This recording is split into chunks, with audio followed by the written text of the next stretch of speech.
تفضل شيخ. السلام عليكم ورحمة الله وبركاته. وعليكم السلام ورحمة الله وبركاته. أهلا وسهلا بالشيخ. حياكم الله شيخ. بسم اللہ والصلاة والسلام علی رسول اللہ وبعد. اللہ کے فضل و کرم سے آج دورہ حدیث کے 50 لیکچر پورے ہو رہے ہیں، جس پر ہم آپ سب کو مبارکباد دیتے ہیں اور دعا کرتے ہیں کہ اللہ سبحانہ و تعالی اس دورے کو مفید، کارآمد اور ذخیرہ آخرت بنائے، اور اللہ سبحانہ و تعالی ڈاکٹر عبدالباسط فہیم حفظہ اللہ کو دین و دنیا میں بہتر بدلہ دے اور انہیں اپنے حفظ و امان میں رکھے۔ اسی کے ساتھ میں ڈاکٹر صاحب سے گزارش کروں گا کہ وہ آج کے درس کا آغاز فرمائے۔ وجزاکم اللہ خیر، وصلی اللہ علی نبی محمد وعلی آلہ وصحبہ اجمعین۔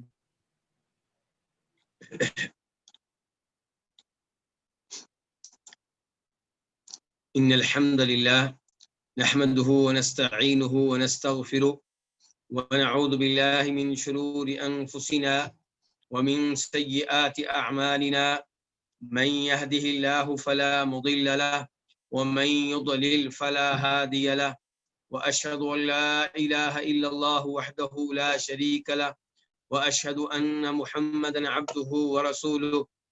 يا أيها الذين آمنوا اتقوا الله حق تقاته ولا تموتن إلا وأنتم مسلمون.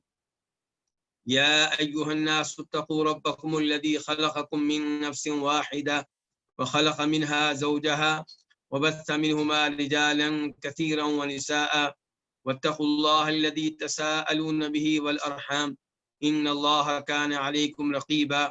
يا أيها الذين آمنوا اتقوا الله وقولوا قولا سديدا يصلح لكم أعمالكم ويغفر لكم ذنوبكم، ومن يطع الله ورسوله فقد فاز فوزا عظيما.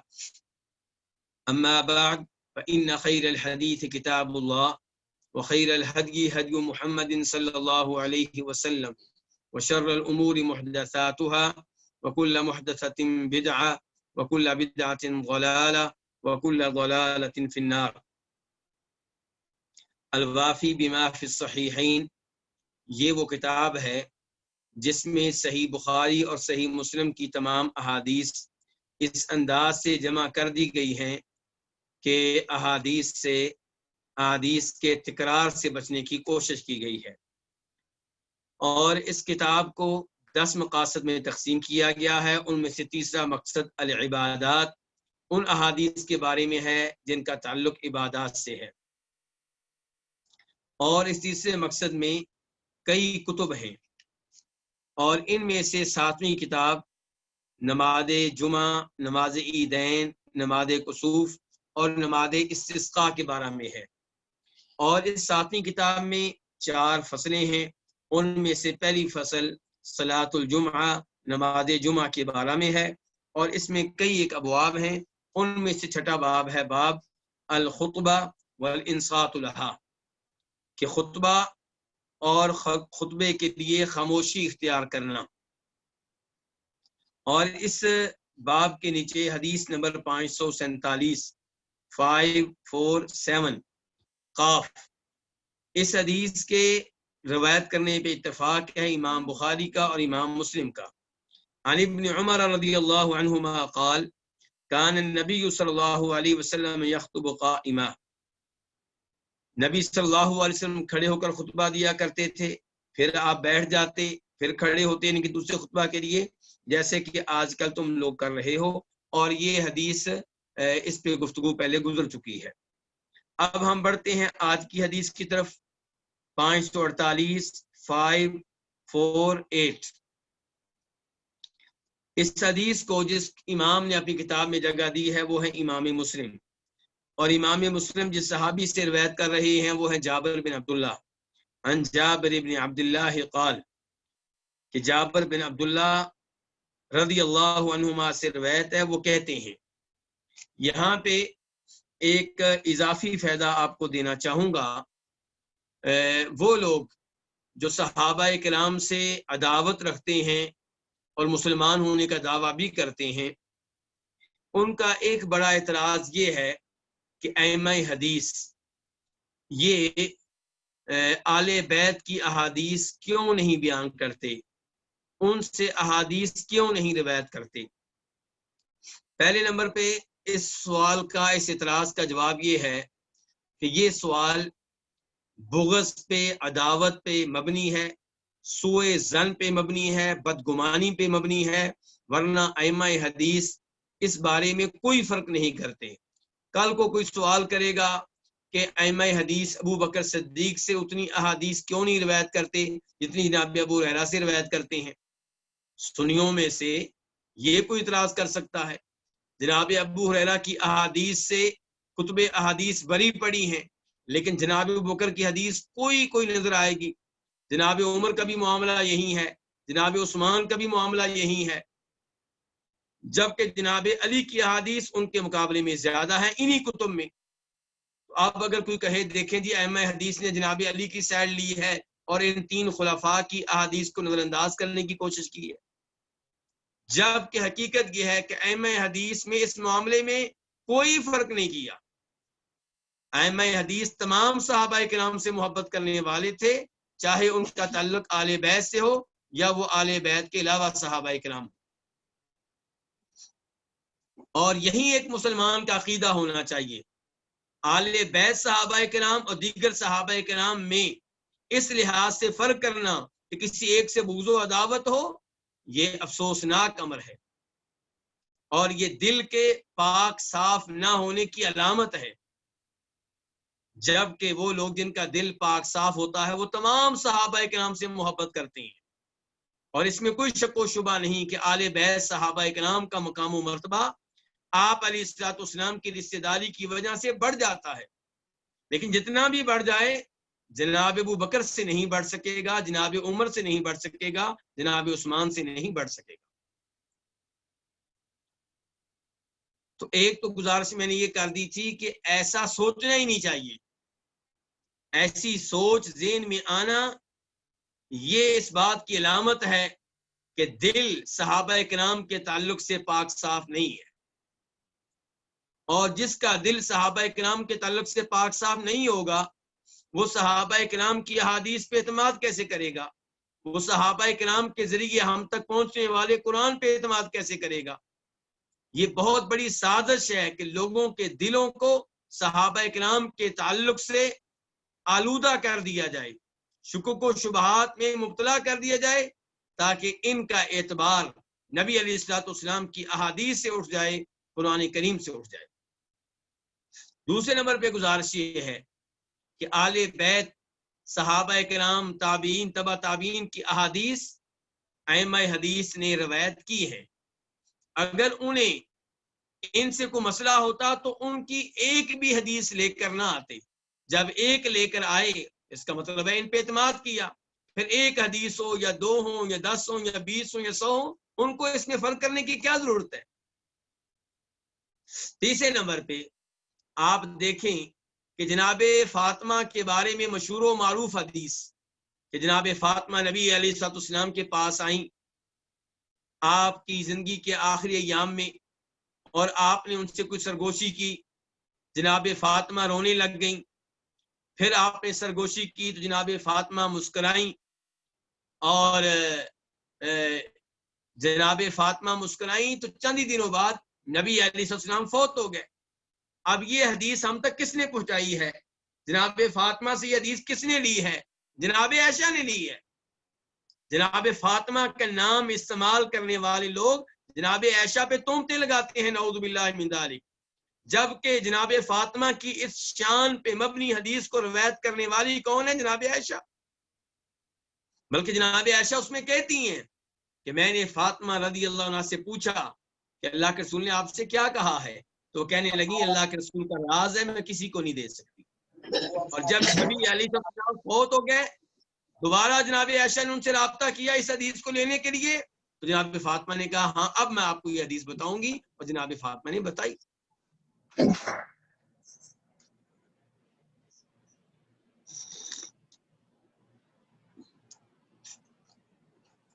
تو جناب علی کی حدیث بھی موجود ہیں، جناب فاطمہ کی حدیث بھی موجود ہیں، اور پھر جناب عبداللہ ابن عباس کی حدیث موجود ہیں، وہ بھی آل بیت میں سے ہیں۔ اور مسئلہ آپ کا یہ ہے کہ آپ نے آل بیت کے لفظ کو محدود کر دیا ہے چند لوگوں تک، جبکہ آل بیت میں آپ کی بیویاں بھی ہیں اور ان کی احادیث موجود ہیں، آپ کے مسلمان چچا بھی ہیں جناب عباس اور ان کی اولاد عبداللہ بن عباس کی حدیث موجود ہے، اور پھر جناب فاطمہ کی حدیث پہلے گزارش کر چکا موجود ہے، جناب حسن کی حدیث بھی موجود ہے۔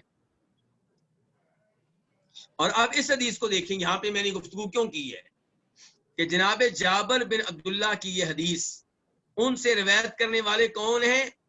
علی بن حسین بن علی، علی بن حسین بن علی، جناب علی کے کیا لگے؟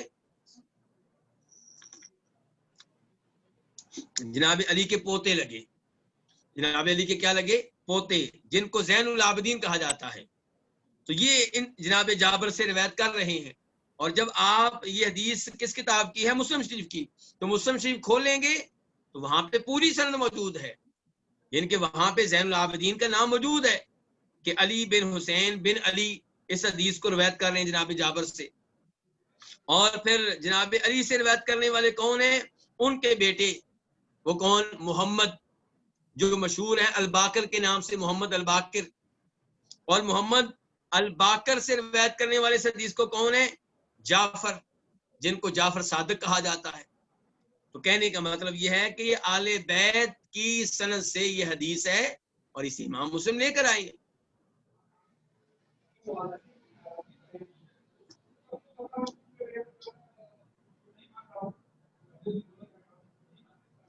یہ آواز آ رہی ہے، آواز بند کریں، آواز آ رہی ہے کسی کی۔ تو جابر بن عبداللہ الانصاری کہتے ہیں کہ کان رسول اللہ صلی اللہ علیہ وسلم اذا خطب احمرت عینا، کہ رسول اللہ صلی اللہ علیہ وسلم جب خطبہ دیا کرتے تھے تو آپ کی دونوں آنکھیں سرخ ہو جاتی، وعلا صوتہ، اور آپ کی آواز بلند ہو جاتی، واشتد غضبہ، اور آپ کا غصہ بڑھ جاتا، حتی، یہاں تک کہ کأنہ منذر جیش، آپ ایسے ہو جاتے گویا کہ آپ کسی لشکر سے ڈرانے والے ہیں۔ یقول، وہ کہہ رہا ہو، کون؟ ڈرانے والا، صبحکم، کہ دشمن تم کو صبح صبح پالے گا، ومساکم، اور تم کو شام کو پالے گا۔ یعنی کہ آپ کی حالت ایسے ہو جاتی جیسے کوئی اپنی قوم کو دشمن سے ڈرا رہا ہو کہ دشمن کی فوج آ رہی ہے، ان کا لشکر حملہ کرنے کے لیے آ رہا ہے، تیاری کر لو، یہاں سے نکل جاؤ، احتیاط کر لو، بچ جاؤ۔ اور ڈرانے والا جیسے یہ کہہ رہا ہو کبھی صبح آ رہا ہے، آج شام کو آ رہا ہے، کل صبح پہنچ جائے گا، لشکر اتنا قریب ہے۔ تو جب کوئی آدمی اپنی قوم کو دشمن سے ڈرانے والا ہو، پرانے وقتوں کی بات ہو رہی ہے جب موبائل وغیرہ یہ چیزیں نہیں تھیں، تو اس کے ڈرانے کا انداز کیا ہوگا؟ اس کا رنگ تبدیل ہو چکا ہوگا، ایسے بول رہا ہوگا جیسے سخت غصے میں ہے، کوئی اس سے سوال کرے گا کہ یا اعتراض کرے گا یار تمہیں غلط فہمی، وہ اور غصے میں آ جائے گا، کیونکہ وہ اپنی قوم کو بچانا چاہتا ہے دشمن سے، اور خطرہ بہت بڑا دیکھ رہا ہے۔ تو یہی صورتحال ہوتی تھی نبی علیہ الصلوۃ والسلام کی خطبہ دیتے ہوئے، کیونکہ آپ اپنی قوم کو، مسلمانوں کو بچانا چاہ رہے ہیں، کس سے؟ اللہ کے عذاب سے، جہنم کی آگ سے، قبر کے عذاب سے۔ آپ جانتے ہیں چیزوں کو، آپ جانتے ہیں یہ عذاب کتنا خطرناک ہے، اس لیے آپ یہ انداز اختیار کرتے گویا کہ آپ غصے میں ہیں، آواز آپ کی بلند ہوتی، آنکھیں سرخ ہو جاتی۔ اور یہاں پہ ذرا رکیے گا میرے ساتھ،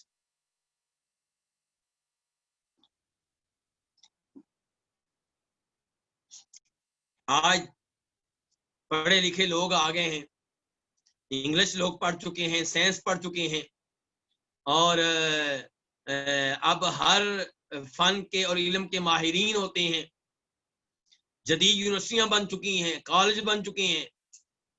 اب اگر اس انداز سے کوئی تقریر کرے تو لوگ کہتے ہیں اس مولوی کو کیا ہو گیا ہے، اچھا بھلا تھا، یہ اچانک اس کو کیا ہو گیا، ان کو اس کا مذاق اڑاتے ہیں۔ یہ جدید تعلیم نے ہمارے ذہن خراب کر دیے ہیں، حالانکہ نبی علیہ الصلوۃ والسلام کا یہ انداز بہترین انداز ہے۔ جب کسی کو قوم کا درد ہو، جب کوئی اپنی قوم کو عذاب سے بچانا چاہتا ہو، اس کا یہی انداز ہو، اور یہی وہ انداز ہے جس میں سننے والا خطیب کی طرف مکمل طور پہ متوجہ ہوگا، دھیان دے گا۔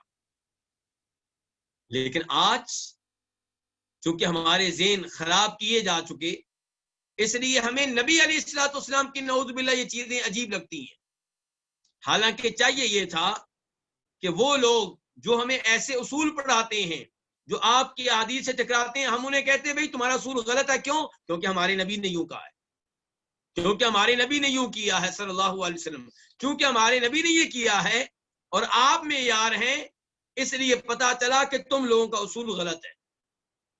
لیکن ہم نے ان کا اصول لے کر نعوذ باللہ ان احادیث کو عجیب و غریب سمجھنا شروع کر دیا اور آج کے علماء کرام کا مذاق اڑانا شروع کر دیا۔ اور پھر ایسے خطیب اس انداز سے گفتگو کرنے والے آج ان میں بھی مل جاتے، کوئی نہ کوئی مل جاتا ہے۔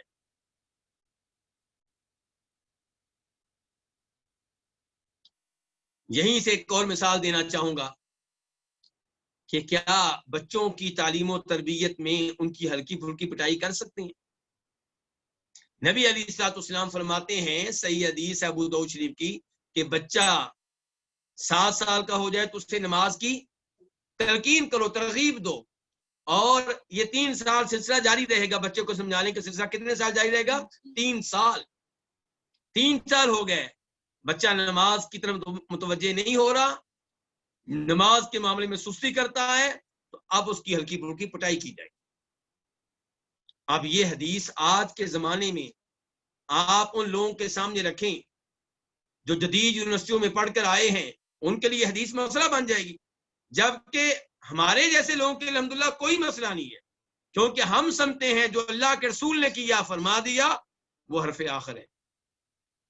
دنیا کے سب اصول غلط ہیں جب وہ اللہ کے رسول کے اصولوں سے ٹکرائیں صلی اللہ علیہ وسلم۔ اور حقیقت بھی یہی ہے کہ بچے کو صرف ترغیب دے کر، انعام دے کر آپ ویسا نہیں بنا سکتے جیسا بنانا چاہیے۔ اگر آپ اچھی تربیت کرنا چاہتے ہیں تو اس میں کبھی آپ انعام دیں گے، کبھی آپ شاباش دیں گے، کبھی آپ اس کی ستائش کریں گے، کبھی آپ ہلکی پھلکی پٹائی بھی کر دیں گے، اور یہی وہ انداز ہے جو معیاری انداز ہے۔ یہ وہ اصول ہے جس کو چاہیے کہ پوری دنیا اپنائے، اور مسلمانوں کو چاہیے کہ یہ اصول فخر کے ساتھ لوگوں کے سامنے رکھے۔ آپ دیکھیں بچہ چھوٹا ہے، وہ موبائل تو شوق سے دیکھے گا، فلم تو شوق سے دیکھے گا، ڈرامہ بھی شوق سے دیکھے گا، لیکن 5 وقت نماز کے لیے جانا، روزے رکھنا، اذکار کا اہتمام کرنا روزانہ کی بنیاد پہ، شام کے اذکار، رات کو سونے کے اذکار، صبح اٹھنے کے اذکار، یہ سب چیزیں کئی دفعہ بچے ان سے بھاگتے ہیں کیونکہ ان میں ان کو کوئی کچھ نظر نہیں آتا۔ فلمیں دیکھنے میں تو ان کو لطف محسوس ہوتا ہے، شیطان بھی ساتھ ہوتا ہے۔ یہاں پہ تربیت کے لیے ہلکی پھلکی پٹائی کرنی پڑ جائے کوئی حرج نہیں ہے، لیکن ہلکی پھلکی، جانوروں کی طرح نہیں۔ ایسے نہیں مارنا جیسے کوئی جانور کو مارتا ہے، ایسے نہیں کہ اس کی ہڈی توڑ دی جائے، اس کا خون نکال دیا جائے، اس کا جسم سوج جائے، نہیں، یہ نہیں، ہلکا پھلکا مارنا۔ تو یہ تربیت کا بہترین انداز ہے۔ جب تک یہ انداز تھا لوگوں کے بچوں کی تربیت بڑی اچھی ہو رہی تھی، لیکن آج کیا جی، آج اس اصول کو بھی غلط قرار دیا جا رہا ہے، اور مسلمان اللہ سے ڈرتا بھی نہیں کہ میں وہ اصول غلط قرار دے رہا ہوں جو حدیث سے ثابت ہے۔ اس کا نقصان کیا ہو رہا ہے کہ بچوں کی دینی لحاظ سے وہ تربیت نہیں ہو رہی جو ہونی چاہیے۔ تو بہرحال یہ حدیث ہے، اور ایسی احادیث کے بارے میں دل میں نفرت رکھنے کی وجہ سے انسان کافر ہو سکتا ہے۔ نبی علیہ الصلوۃ والسلام کی لائی ہوئی کسی بھی چیز کو ناپسند کرنا، یہ چیز انسان کو کفر میں داخل کر دیتی ہے۔ تو بہرحال آپ کیا کہ رسول اللہ صلی اللہ علیہ وسلم جب خطبہ دیتے تھے احمرت عینا، آپ کی دونوں آنکھیں سرخ ہو جاتی، وعلا صوتہ، اور آپ کی آواز بلند ہو جاتی، واشتد غضبہ، اور آپ کا غصہ بڑھ جاتا۔ اور ایسا کیوں نہ ہو جس کے دل میں وہ کچھ ہو جو اللہ نے قرآن میں بیان کیا ہے۔ اللہ تعالی نے کیا کہا ہے؟ فلعلک باخع نفسک علی آثارہم ان لم یؤمنوا بہذا الحدیث اسفا، کہ اللہ کے رسول یہ لوگ چونکہ اسلام قبول نہیں کر رہے، ایمان کی طرف نہیں آ رہے، لگتا یہ ہے کہ آپ اپنے آپ کو ہلاک کر بیٹھیں گے ان کے غم میں، ان کی پریشانی کی وجہ سے۔ تو جس انسان کو اپنی قوم کا یہ غم ہو کہ اللہ تعالیٰ کہہ رہے ہیں کہ یہ ایمان نہیں لائیں گے، تو آپ اس غم میں اپنے آپ کو ہلاک کر بیٹھیں گے، وہ خطبہ دے گا تو اسی انداز میں دے گا۔ البتہ میرے جیسا آج کل کا کوئی عالم دین جس کے دل میں یہ تڑپ نہ ہو، یہ درد نہ ہو، وہ ہو سکتا ہے بڑے سکون سے گفتگو کرے، بڑے آرام سے گفتگو کرے، کیونکہ اس کے دل میں درد نہیں ہے قوم کا۔ جس کے دل میں قوم کا یہ درد ہوگا وہ اسی انداز سے گفتگو کرے گا۔ تو واشتد غضبہ، اور آپ کا غصہ بڑھ جاتا۔ غصہ کیوں بڑھ جاتا؟ کہ جیسے میں چاہتا ہوں ویسے یہ 100% کیوں نہیں ہوتے، ان میں غفلت تھوڑی بہت کیوں ہے؟ حتیٰ، یہاں تک کہ کأنہ منذر جیش، گویا کہ آپ کسی لشکر سے ڈرانے والے ہیں، خبردار کرنے والے ہیں، اس کے بارے میں وارننگ دینے والے ہیں۔ یقول، وہ کہہ رہا ہو، کون؟ ڈرانے والا، یعنی کہ جب کہا جناب جابر نے کہ آپ کی حالت ایسے ہو جاتی جیسے آپ کسی لشکر سے ڈرانے والے ہوں، تو ڈرانے والے کی طرح آپ کی حالت ہو جاتی۔ ڈرانے والا جب یہ کہہ رہا ہو، یقول، وہ کہہ رہا ہو، سبحکم، کہ دشمن کا یہ لشکر صبح تم کو پا لے گا، صبح تم پہ حملہ کر دے گا، ومساکم، یا شام کو تم پہ حملہ کر دے گا۔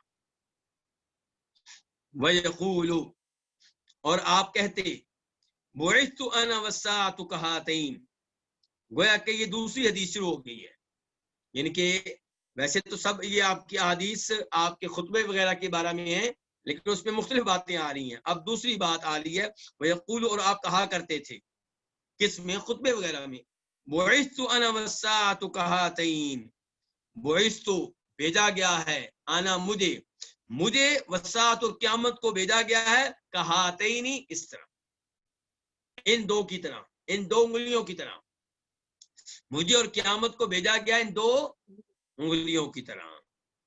وَيَقْرُنْ بَيْنَ إِصْبَعَيْهِ السَّبَّابَةِ وَالْوُسْطَىٰ، اس حال میں کہ، یعنی کہ جب آپ یہ کہتے ہیں نا کہ مجھے اور قیامت کو ان دو انگلیوں کی طرح بھیجا گیا ہے، تو انگلیوں کی حالت کیا ہوتی تھی؟ جناب جابر وہ بتا رہے ہیں، آپ انگلی کھڑی کرتے ایسے اور انگلیاں کھڑی کر کے ان کو آپس میں ملاتے، وہ اس حال میں کہ یقرن، آپ ملاتے، بین اصبعی سبابۃ الوسطیٰ، اپنی درمیانی انگلی کو، اور سبابہ، انگشت شہادت کو، یہ انگلیاں جو دو ہیں یہ ہوگی درمیان والی، اور یہ کون سی ہوگی؟ انگشت شہادت، جو تشہد میں آپ کھڑی کرتے ہیں، اور اس کو سبابہ بھی کہتے ہیں عرب لوگ۔ کیوں؟ کسی کو برا بلا کہنا ہو تو تب بھی یہی انگلی استعمال ہوتی، تو وہ ہے، تو وہ ہے، تو وہ ہے، تو عرب لوگ اس کو سبابہ بھی کہتے ہیں، کہ وہ انگلی جو کسی کو برا بلا کہنے کے لیے استعمال ہوتی ہے، اور اس کو انگشت شہادت بھی کہتے ہیں۔ تو آپ ان دو انگلیوں کو آپس میں ملاتے ہوئے کہتے کہ میں اور قیامت، مجھے اور قیامت کو بھیجا گیا، کہا آتینی، ان دو انگلیوں کی طرح۔ اب یہاں پہ بھی بڑا سوال اٹھے گا،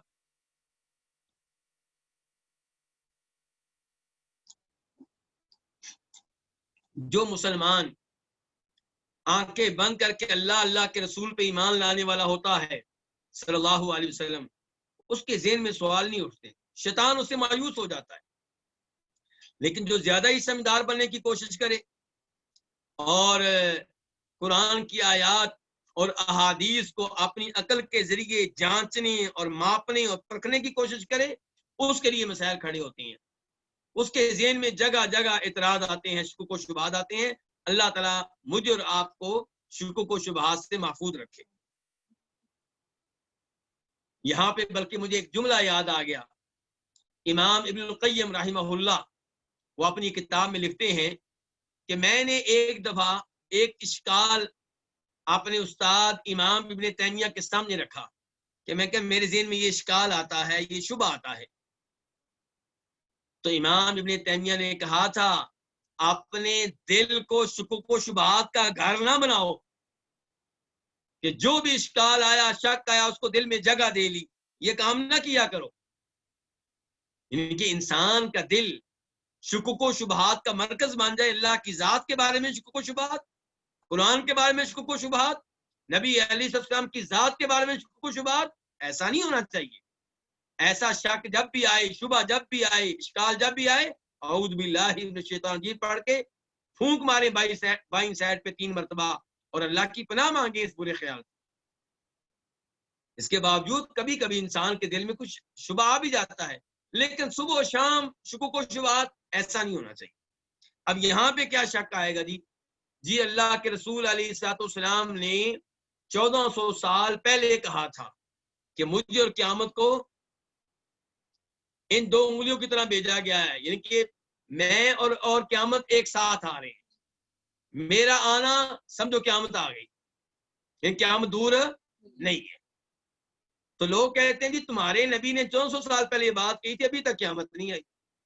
وہ تو کہہ رہے تھے قریب ہے، اور اب 14 دن نہیں، 14 مہینے نہیں، 14 سال نہیں، 1400 سال گزر گئے، ابھی تک قیامت نہیں آئی.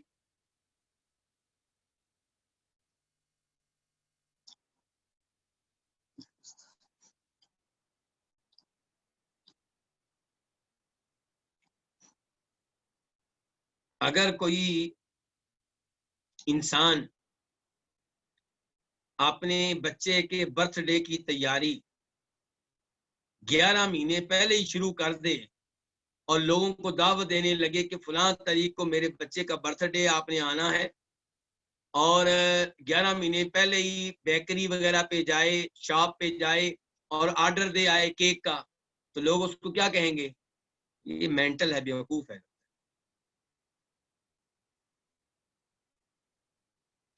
لیکن اگر کسی ملک نے، کسی کنٹری نے اپنے وجود کی 100 سالہ تقریبات منانی ہوں، کہ ہمارے ملک کو بنے ہوئے کتنے سال ہو گئے ہیں؟ 100 سال.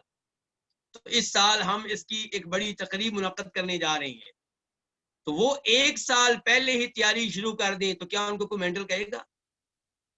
کیوں؟ کیونکہ تقریب بہت بڑی ہونے جا رہی، واقعہ بہت بڑا ہونے جا رہا ہے.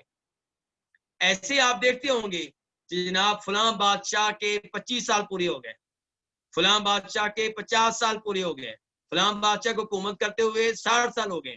تو اس کی جو تقریب منعقد ہوتی ہے اس کی تیاری 1 سال پہلے شروع ہو جاتی ہے. تو کیا وہاں پہ کوئی کہتا ہے کہ یہ مینٹل ہے؟ کوئی نہیں کہتا. اس سے پتا چلا جتنی بڑی تقریب ہو، جتنا بڑا معاملہ ہو، اس کی تیاری اتنی جلدی ہوتی ہے. اب دیکھیں آج کل کے سائنسدان وارننگ دیتے رہتے ہیں کہ جناب پانی ختم ہونے والا ہے زمین پہ. اب ختم کب ہونا ہے؟ ہو سکتا ہے اس کو 40 سال لگ جائے، لیکن شور ابھی سے ڈالا جا رہا ہے. فلاں ملک کی فضا جو ہے وہ آلودہ ہو رہی ہے، اور آئندہ 30 سال کے بعد یہ ہو جائے گا، وہ ہو جائے گا. اب 30 سال پہلے شور ڈالا جا رہا ہے کیونکہ خطرہ بہت بڑا سامنے آ رہا ہے. تو قیامت اتنا بڑا واقعہ ہے کہ انسان سوچ نہیں سکتا. قیامت اتنی بڑی چیز ہے کہ اس کے بارے میں نبی علیہ الصلوۃ والسلام کیا آپ سے پہلے نبی بھی خبردار کرتے تھے. یہ واقعہ اتنا بڑا ہے، یہ معاملہ اتنا بڑا ہے. تو جب معاملہ اتنا بڑا ہو تو اس کے بارے میں وارننگ بہت پہلے سے دی جائے گی، اس کے بارے میں خبردار بہت پہلے سے کیا جائے گا، اور یہی سمجھا جائے گا کہ وہ قریب ہے. کیونکہ واقعہ اتنا بڑا ہے تو کیا کہا جائے گا؟ قریب ہی ہے. تو قیامت جتنا بڑا واقعہ ہے اس لحاظ سے قیامت قریب ہی، دور نہیں ہے. اور ویسے بھی ہر آنے والا وقت کیا ہوتا ہے؟ قریب ہی ہوتا ہے. قیامت میں کیا ہوگا؟ لوگ بے ہوش ہو کر گر پڑیں گے. کسی عورت کو اپنے بچے کا خیال نہیں رہے گا. آپ سوچ سکتے ہیں اتنا بڑا واقعہ کہ ماں کو بچے کا خیال نہ رہے. حمل والی عورتوں کے حمل گر پڑیں گے. جس نے جو لقمہ اٹھایا ہے وہ منہ میں نہیں ڈال سکے گا. اگر کسی نے دودھ پکڑا ہے تو پی نہیں سکے گا. قیامت کے بارے میں احادیث آپ پڑھیں تو پھر آپ یہ اعتراض نہیں کریں گے کہ نبی علیہ السلام نے فرمایا تھا میں اور قیامت دونوں ایک ساتھ بھیجے گئے ہیں. اب دیکھیں نا، اس میں ایک انگلی پہلے ہے، دوسری انگلی بعد میں ہے. تو نبی علیہ السلام آ چکے، قیامت آنے والی ہے، دور نہیں.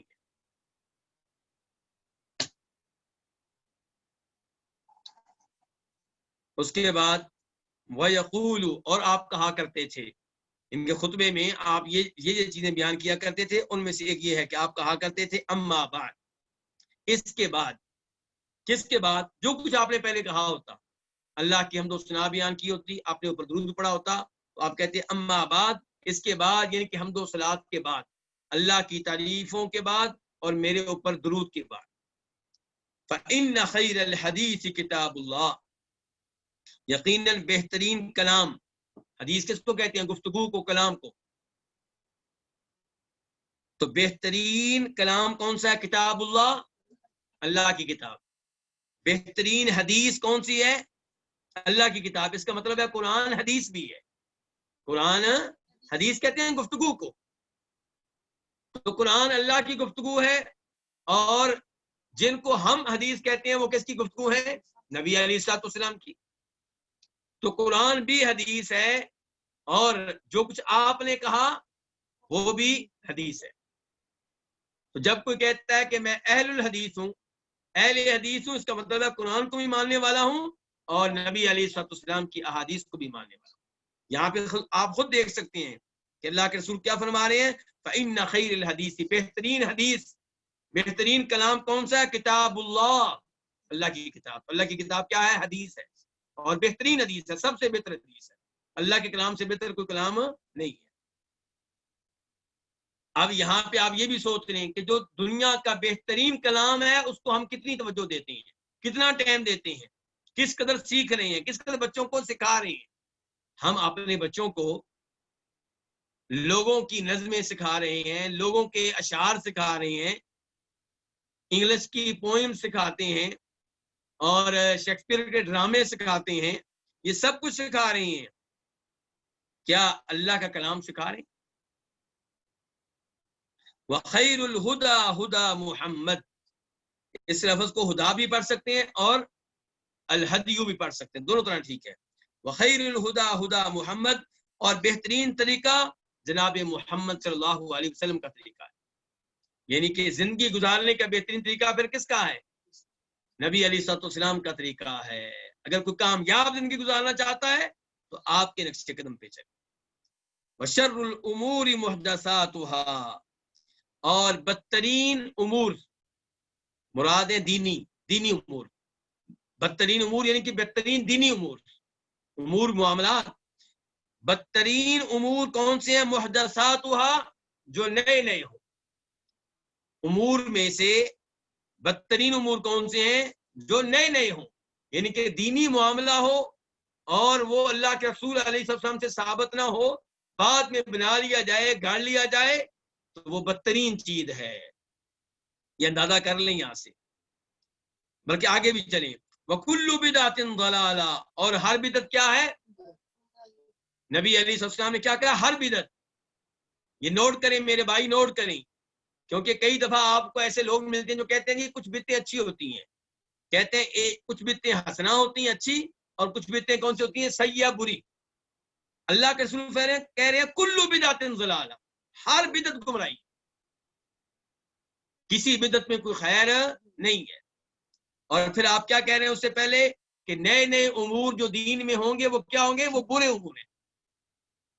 اب جب ہم لوگوں کو روکتے ہیں تیجے سے، 7ویں سے، 40ویں سے، برسی سے، عرس سے، 11ویں سے، جس کو 11ویں شریف لوگ کہتے ہیں، ان چیزوں سے ہم روکتے ہیں، وہ آگے سے کیا کہتے ہیں؟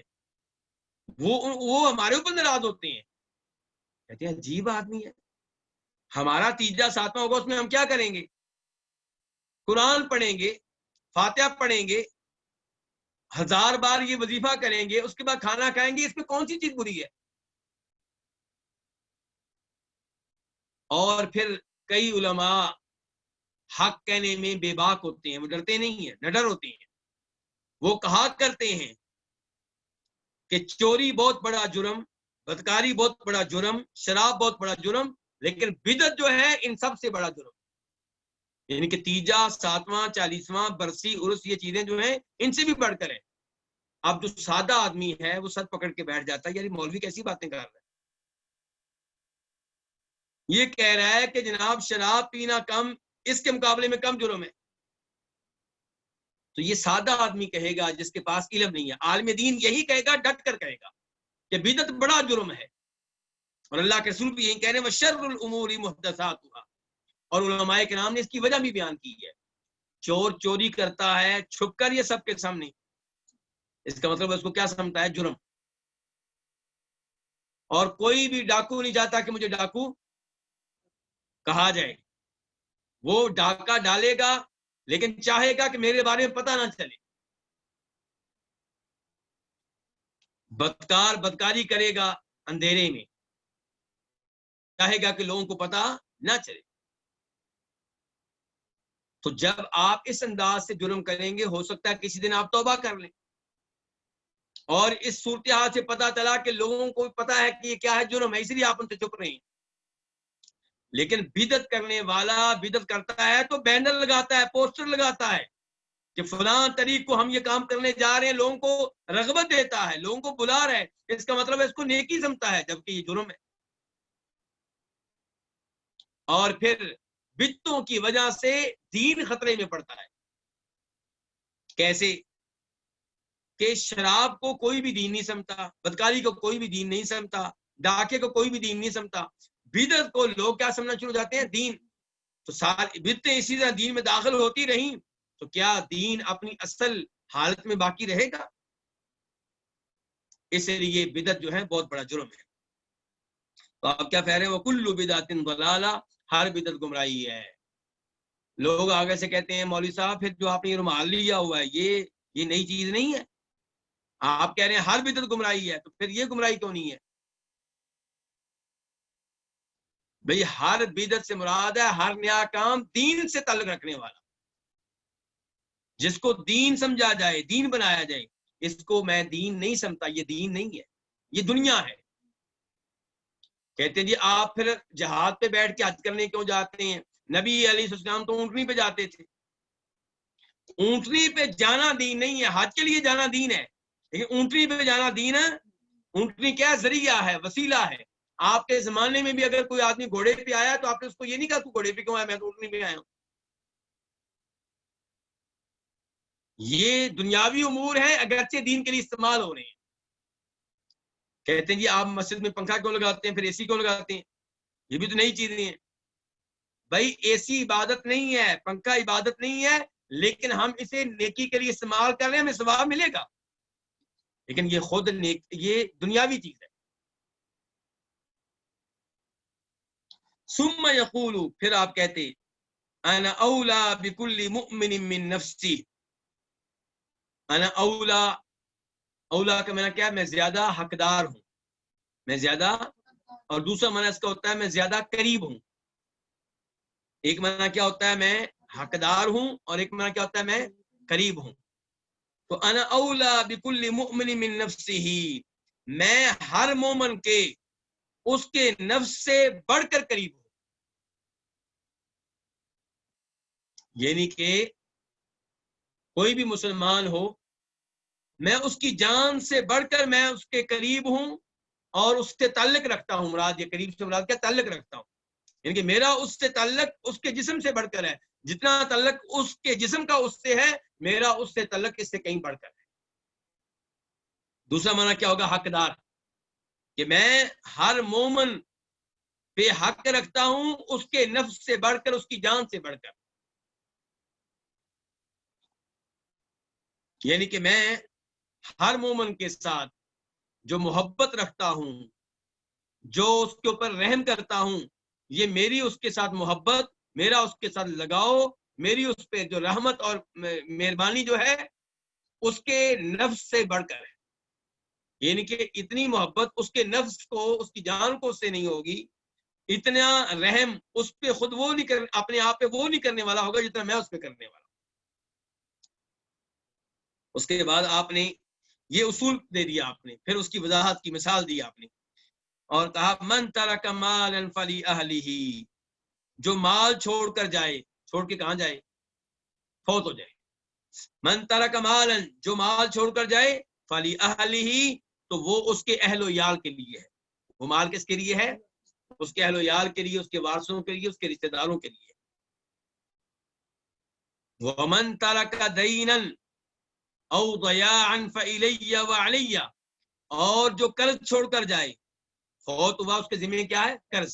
اور جو قرض چھوڑ کر جائے، او ضیاعا، یا بے سہارا اہل و عیال چھوڑ کر جائے، فالی، تو اس کو میری طرف لٹایا جائے گا، اس قرض کو میری طرف لٹایا جائے گا، وعلی، اور وہ میرے ذمہ ہے. کیا سمجھے ہیں؟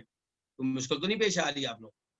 دیکھیں، آپ نے کہا کہ میرا تعلق ہر مومن سے اس کی اپنی جان سے بڑھ کر ہے. پھر آپ نے اس کی مثال دی، مال چھوڑ کر گیا ہے تو میں مال میں سے نہیں لوں گا. اگر آپ جانے والے پہ رحم کرنے والے نہ ہوتے تو آپ کہتے بھی جو بھی فوت ہوگا اس کا اتنا حصہ مجھے ملنا چاہیے، میرے بعد میرے رشتہ داروں کو ملنا چاہیے، میرے آل بیت کو ملنا چاہیے.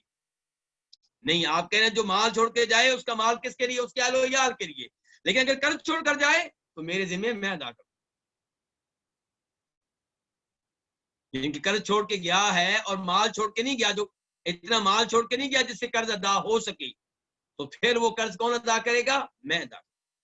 اور اگر وہ بے سہارا بچے چھوڑ کے گیا ہے، لوارث بچے چھوڑ کے گیا ہے، ان کے لیے مال چھوڑ کر نہیں گیا، تو پھر ان کا خرچہ میرے ذمہ.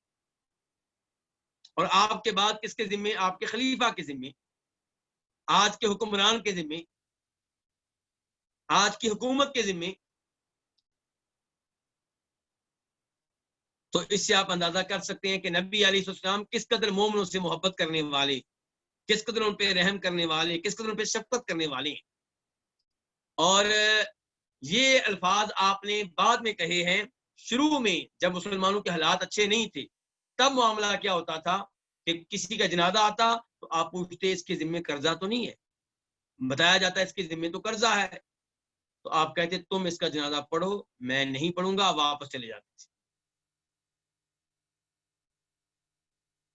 لیکن بعد میں جب مسلمانوں کے حالات اچھے ہوئے، مسلمانوں کے پاس مال آنے لگا، تب آپ نے یہ کہا کہ آئندہ اگر کوئی فوت ہوگا اور اس کے ذمہ قرضہ ہوگا اور مال چھوڑ کر نہیں جائے گا تو اس کا قرضہ میں ادا کروں گا، اور بچے چھوڑ کر گیا ہے اور ان کے لیے مال چھوڑ کر نہیں گیا تو ان کا خرچہ بھی میرے ذمہ ہو. ومن ترک دینا، اور جو قرض چھوڑے، او دیان، یا بے سہارا اہل و عیال، فالی، الی اصل میں کیا؟ الا اور یا، یعنی کہ میری طرف ہے. کیا مطلب؟ اس کا یہ معاملہ میرے پاس لایا جائے. فالی تو میری طرف ہے، وعلی اور میرے ذمہ ہے. تو یہ حدیث بہت واضح ہے. اس میں نبی علیہ السلام کے خطبہ کے بارے میں بتایا گیا، کیسے آپ خطبہ دیتے تھے اور کیا آپ کا انداز ہوتا تھا. اور اس کے بعد ہم بڑھتے ہیں حدیث نمبر 549 کی طرف.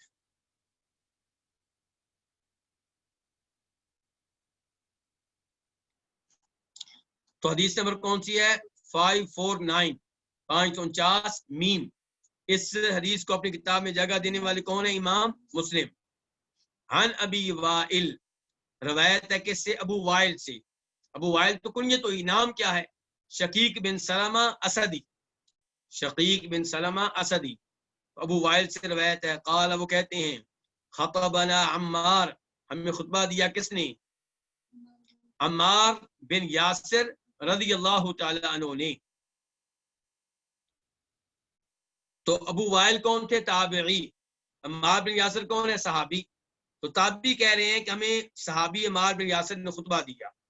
فاوجز وابلغ، تو انہوں نے مختصر خطبہ دیا، وابلغ اور بلیغ خطبہ دیا. اوجز مختصر بھی تھا، الفاظ کم تھے، وابلغ اور بلیغ بڑا مؤثر قسم کا تھا، دل میں اتر جانے والا. فلما نزل، تو جب وہ اترے، کون؟ کہاں سے اترے؟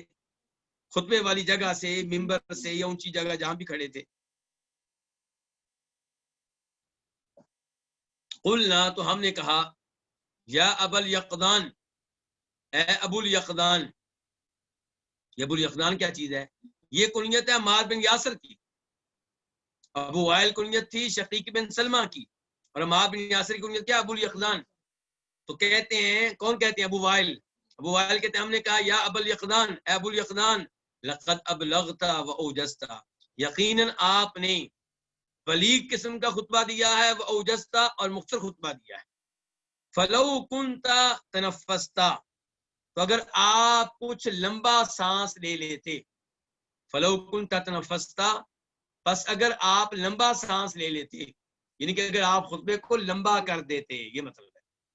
یعنی کہ آپ کا خطبہ بڑا شاندار تھا لیکن مختصر تھا، اگر آپ کو لمبا خطبہ دے دیتے. فلو کنت تنفستا، پس اگر آپ تنفستا لمبا خطبہ دے دیتے. فقال، تو انہوں نے کہا انی سمعت رسول اللہ صلی اللہ علیہ وسلم یقول، اور لو کا معنی اگر بھی آپ کر سکتے ہیں اور کاش بھی کر سکتے ہیں.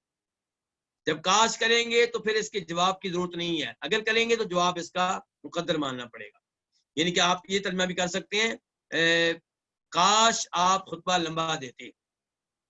فقال، تو وہ کہنے لگے، کون؟ عمار، انی سمعت رسول اللہ صلی اللہ علیہ وسلم یقول، میں نے رسول اللہ صلی اللہ علیہ وسلم سے سنا آپ فرما رہے تھے، ان طول صلاة الرجل وقصر خطبته مئنۃ من فقہہ، بے شک آدمی کی نماز کا لمبا ہونا اور اس کے خطبے کا مختصر ہونا. قصر مختصر ہونا، طول کا معنی کیا؟ لمبا ہونا. بے شک آدمی کی نماز کا لمبا ہونا اور اس کے خطبے کا مختصر ہونا مئنۃ من فقہہ، اس کے سمجھدار ہونے کی علامت ہے. جو انسان نماز لمبی کرے، خطبہ مختصر دے، وہ آدمی کیا ہے؟ سمجھدار ہے، وہ عقل مند ہے. مئنۃ، تو یہ علامت ہے، نشانی ہے، من فقہہ، اس کے سمجھدار ہونے کی. فاطیلوا الصلاۃ، تو تم نماز کو لمبا کیا کرو. وقت الخطبہ، اور خطبے کو ہلکا رکھا کرو. وَإِنَّ مِنَ الْبَيَانِ سِحْرًا، اور یقیناً کوئی بیان جادو ہوتا ہے. کوئی بیان کیا ہوتا ہے؟ جادو ہوتا ہے، بڑا اثر ڈالتا ہے، دلوں میں اتر جاتا ہے.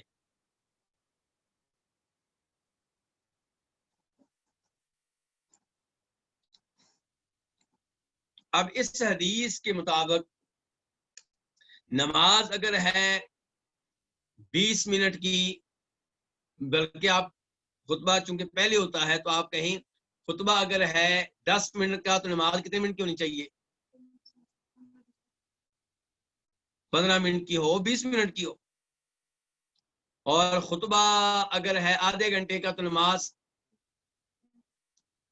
40 منٹ کی، 50 منٹ کی، 1 گھنٹے کی ہونی چاہیے. تو کیا اس حدیث پہ عمل ہو رہا ہے کسی جگہ؟ تو علماء کرام نے وضاحت کی ہے کہ اس حدیث کا مفہوم کیا ہے. وہ کہتے ہیں اس حدیث کا مفہوم یہ ہے کہ جمعہ کی نماز عام نمازوں کے مقابلے میں لمبی ہونی چاہیے، اور جمعے کا جو خطبہ ہے وہ عام خطبوں کے مقابلے میں مختصر ہونا چاہیے. یہ مراد ہے. اس کے علاوہ بھی کئی مفہوم بیان کیے گئے ہیں، لیکن میں نے ایک آسان مفہوم آپ کے سامنے رکھ دیا ہے. اس حدیث کا مطلب یہ نہیں ہے کہ نماز جمعہ جو ہے وہ خطبہ جمعہ سے لمبی ہو، اس سے زیادہ ٹائم اس پہ لگے، یہ مراد نہیں ہے. اس سے مراد یہ ہے کہ آپ کوشش کریں کہ آپ کا خطبہ دیگر جو خطبے دیے جاتے ہیں ان کے مقابلے میں کیا ہو؟ مختصر ہو، اور نماز جو ہے آپ کی دیگر نمازوں کے مقابلے میں کچھ لمبی ہو.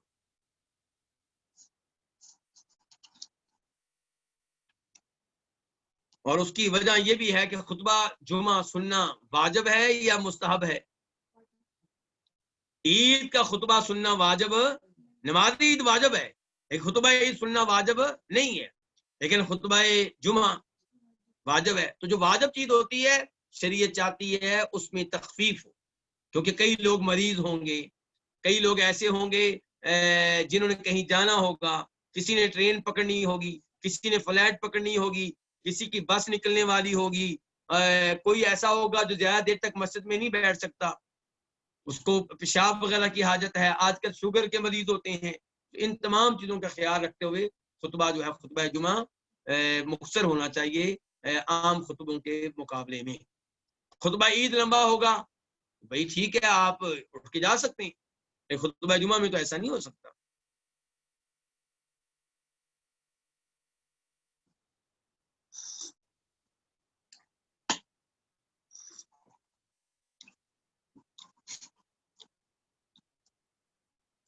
حدیث نمبر 550 میم. اس حدیث کو بیان کرنے والی امام کون سے؟ امام مسلم. عن جابر بن سمرہ، جناب جابر بن سمرہ رضی اللہ عنہ سے روایت ہے، قال وہ کہتے ہیں کنت اصلی مع رسول اللہ صلی اللہ علیہ وسلم، میں نماز پڑھا کرتا تھا رسول اللہ صلی اللہ علیہ وسلم کے ساتھ. فکانت صلاته قصدا وخطبته قصدا، تو آپ کی نماز معتدل قسم کی ہوتی تھی، متوسط قسم کی ہوتی تھی، اور آپ کا خطبہ بھی معتدل قسم کا ہوتا تھا، متوسط قسم کا ہوتا تھا ٹائم کے لحاظ سے، وقت کے لحاظ سے. لیکن آپ کی نماز بہت لمبی نہیں ہوتی تھی، آپ کا خطبہ بہت لمبا نہیں ہوتا تھا. تو کیا کہتے ہیں فکان الصلاۃ قصدا، آپ کی نماز کیا ہوتی تھی؟ متوسط ہوتی تھی.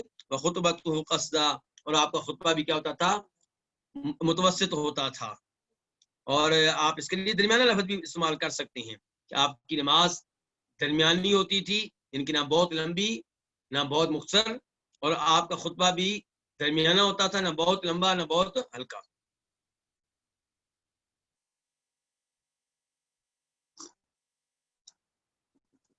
حدیث نمبر 551 قاف. اس حدیث کو اپنی کتاب میں جگہ دینے والے کون کون سے امام ہیں؟ امام بخاری اور امام مسلم.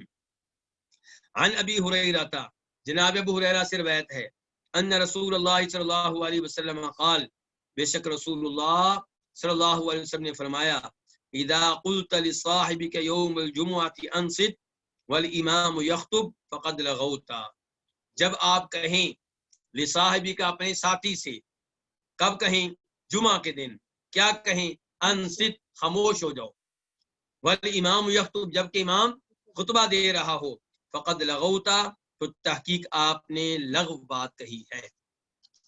لغو یعنی کہ لا یعنی کام کیا ہے، فضول کام کیا ہے، ایسا کام کیا جو خطبہ میں نہیں ہونا چاہیے تھا.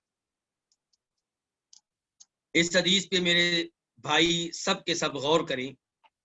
جمعہ کی نماز میں اگر کوئی شور کر رہا ہے تو آپ کو خاموش کروانے کی اجازت نہیں ہے.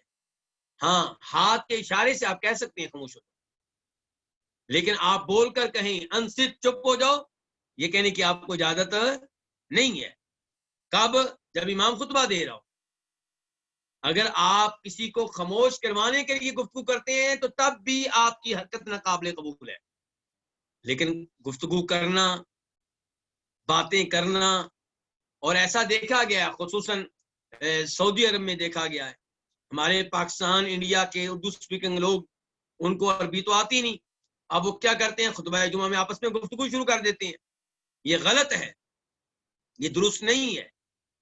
آپ خاموشی سے سنیں، آپ کو سمجھ آئے یا نہ آئے، خاموشی اختیار کرنے پہ آپ کو اجر و ثواب ملے گا. تو اور ایسے ہی آج کل لوگ خطبہ جمعہ میں موبائل سے کھیل رہے ہوتے ہیں، جبکہ نبی علیہ السلام فرماتے ہیں، ایک حدیث میں شاید یہاں پہ نہ آئے، ایک حدیث میں آپ فرماتے ہیں کہ جو دوران خطبہ جمعہ کنکریوں سے کھیلتا ہے اس نے فضول کام کیا، غلط کام کیا. لغوت کا ترجمہ میں نے کیا کیا ہے؟ لغو کام کیا، لا یعنی کام کیا، فضول کام کیا ہے. اور لغوتا کا ایک یہ بھی ہو سکتا ہے کہ آپ نے وہ کام شور شرابہ کیا ہے. فقد لغوتا، آپ نے شور شرابہ کیا ہے، یعنی کہ چپ جو کروایا آپ نے، یہ بھی شور شرابہ، آپ شور شرابے کا حصہ بن گئے. یعنی کہ یہ دو قبیلوں کا فرق ہے لغوتا کے لفظ کے استعمال کے لحاظ سے. تو ایک قبیلے میں لغوتا کا معنی کیا ہوتا ہے کہ آپ نے شور شرابہ کیا ہے. اور بلکہ اسی سے متعلقہ قرآن کریم میں بھی لفظ آتا ہے وقال الذين كفروا لا تسمعوا لهذا القرآن والغوا فيه، کافروں نے کہا اس قرآن کو نہ سنو، والغوا فيه، اور اس کی تلاوت کے موقع پہ شور شرابہ کیا کرو، والغوا لفظ اسی سے ہے۔ اس کے بعد حدیث نمبر 552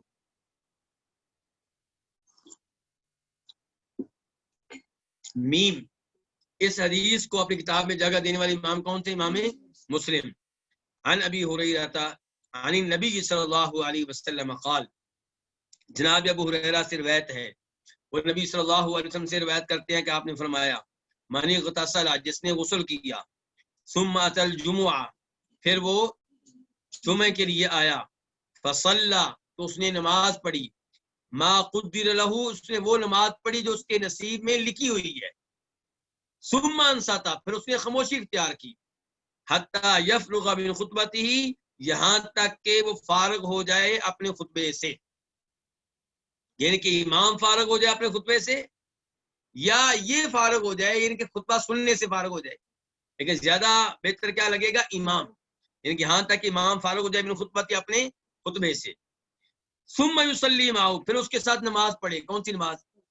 فرض نماز 2 رکھتے ہیں، غفر له ما بینه وبین الجمعۃ الاخرى وفضل 3 ایام، تو اب اتنے کام کرنے کے بعد ملے گا کیا، ہوگا کیا، یہ بیان کرنے لگے ہیں نبی علیہ السلام۔ کام پھر دیکھ لیں، جو غسل کرے پھر نماز جمعہ کے لیے آئے تو نماز پڑھے جو اس کے نصیب میں لکھی ہوئی ہے، یہ کون سی نماز ہوگی؟ یہ خطبہ جمعہ سے پہلے نفل نماز، ثم انصت، پھر خاموشی اختیار کرے، حتی یفرغ من خطبتی، یہاں تک کہ خطیب فارغ ہو جائے اپنے خطبہ سے، ثم یصلی معه، پھر اس کے ساتھ نماز پڑھے، یہ سارے کام آپ کریں تو اب ملے گا کیا آپ کو؟ تو فرمایا غفر له، اس کے لیے بخش دیے جائیں گے، اس آدمی کے لیے، اس کے لیے بخش دیے جائیں گے، کیا بخش دیے جائیں گے؟ ما بینہ، جو اس کے اس جمعہ کے مابین ہے، وبین الجمعۃ الاخری، اور دوسرے جمعہ کے مابین ہے، کیا گناہ؟ وفضل 3 ایام، اور مزید 3 دن، ایک ہفتے میں کتنے دن بنے تھے؟ ایک جمعہ سے دوسری جمعہ تک 7 دن، اور مزید 3 دن کتنے ہو گئے؟ 10 دن، 10 دن کے گناہ معاف کر دیے جائیں گے، گزشتہ جمعہ سے لے کر اور مزید 3 دن شمار کر لیں، 10 دن کے گناہ معاف کر دیے جائیں گے، لیکن کون سے گناہ؟ صغیرہ گناہ، کبیرہ گناہ توبہ کے بغیر معاف نہیں ہوتے۔ اور اللہ کی رحمت دیکھیں، آپ صحیح طرح وضو کریں، گناہ معاف ہو رہے ہیں، 5 وقت کی نمازیں پڑھیں، گناہ معاف ہو رہے ہیں، ایک جمعہ کے بعد دوسرے جمعہ بھی پڑھیں، گناہ معاف ہو رہے ہیں، ایک رمضان کے بعد دوسرے رمضان کے روزے رکھیں، گناہ معاف ہو رہے ہیں، ایک عمرے کے بعد دوسرے عمرہ کریں، درمیانوں کے سب گناہ معاف ہو رہے ہیں۔ یہ اللہ کی رحمت کی وسعت دیکھتے جائیے آپ۔ تو ما بینہ، جو اس کے درمیان یعنی کہ اس کے اس جمعہ کے مابین ہے اور جو دوسرے جمعہ کے مابین ہے، وفضل 3 ایام، اور مزید 3 دن۔ اب ہم آتے ہیں باب نمبر 7 کی طرف۔ وہ باب کیا؟ باب تحیۃ المسجد والامام یخطب، تحیۃ المسجد ادا کرنا جب کہ امام خطبہ دے رہا ہو۔ تحیۃ المسجد کسے کہتے ہیں؟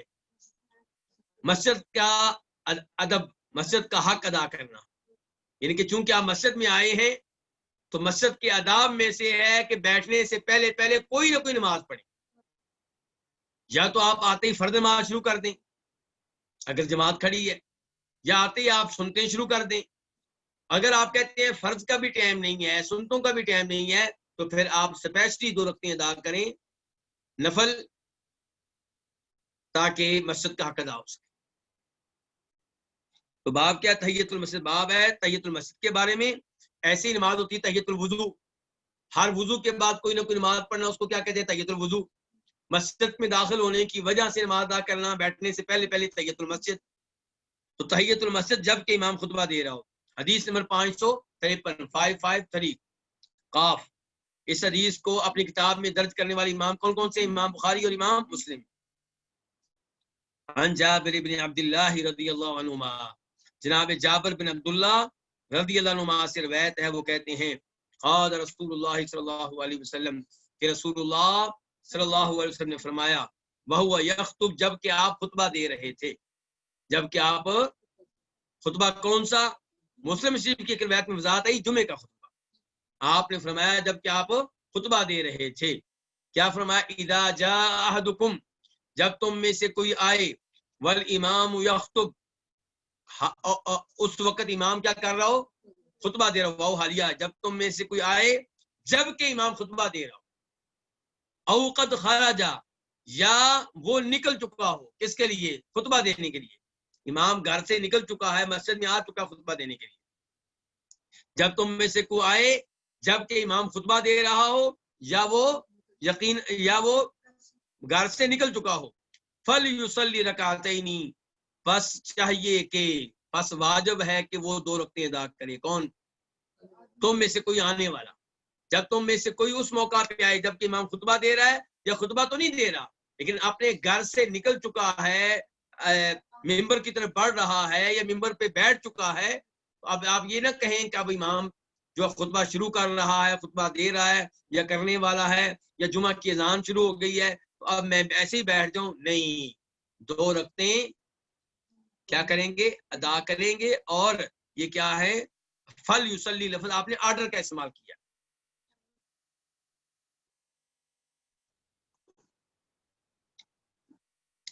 مسلم شریف کی روایت میں یہ بھی وضاحت آئی ہے کہ اس موقع پہ 2 رکعتیں کیسی ادا کرے؟ ہلکی سی، کیونکہ امام خطبہ دے رہا ہے، خطبہ سننا ضروری ہے. 2 رکعتیں ادا کرے، لیکن کون سی؟ ہلکی سی. اچھا جی، یہ آپ نے الفاظ کیوں کہے تھے؟ کیونکہ ایک صحابی داخل ہوئے جن کا نام کیا تھا؟ سلیک غطفانی داخل ہوئے اور وہ خطبہ سننے کے لیے مسجد میں آ کر بیٹھ گئے. آپ کی نگاہ پڑی، آپ نے کہا کہ تم نے 2 رکعتیں ادا کی ہیں؟ کہنے لگے نہیں. فرمایا کھڑے ہو جاؤ اور 2 رکعتیں ادا کرو اور مختصر ادا کرو. آپ اندازہ کر سکتے ہیں تحیت المسجد کی اہمیت کا کہ نبی علیہ السلام خطبہ دے رہے ہیں، خطبہ روک دیا، بیٹھے ہوئے صحابی کو اٹھایا اور کہا 2 رکعتیں ادا کرو، مختصر ادا کرو. آپ اندازہ لگا لیں تحیت المسجد کی کتنی اہمیت ہے. اور یہ وہ حدیث ہے جس کے اوپر عربی لوگ عام طور پہ عمل کرتے ہیں. اردو سپیکنگ لوگ اس حدیث پہ عمل کرنے کے لحاظ سے بہت پیچھے. خطبہ جمعہ میں بھی آ کے ایسے ہی بیٹھ جائیں گے 2 رکعتیں ادا کیے بغیر، اور دیگر مواقع پہ بھی مسجد میں آئیں گے اور 2 رکعتیں ادا کیے بغیر بیٹھ. آپ اگر عربی ان کو کہیں تو مسجد کے گستاخ ہو تو کتنا غصہ آئے گا. دوسروں پہ فتویٰ لگا دیتے ہیں عربی بڑے گستاخ ہیں جی.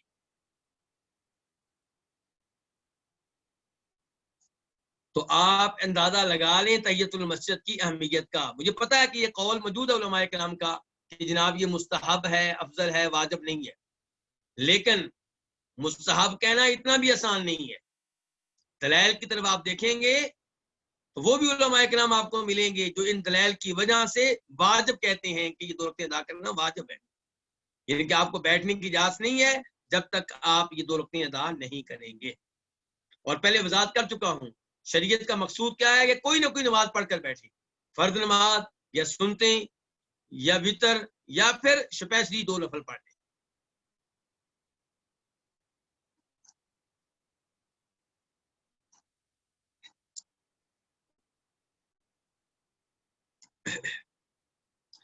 یہاں پہ ایک اور اہم مسئلے کی وضاحت کر دوں. آپ مسجد میں داخل ہوئے اور امام صاحب ممبر پہ بیٹھ چکے ہیں، مؤذن کیا دے رہا ہے؟ اذان.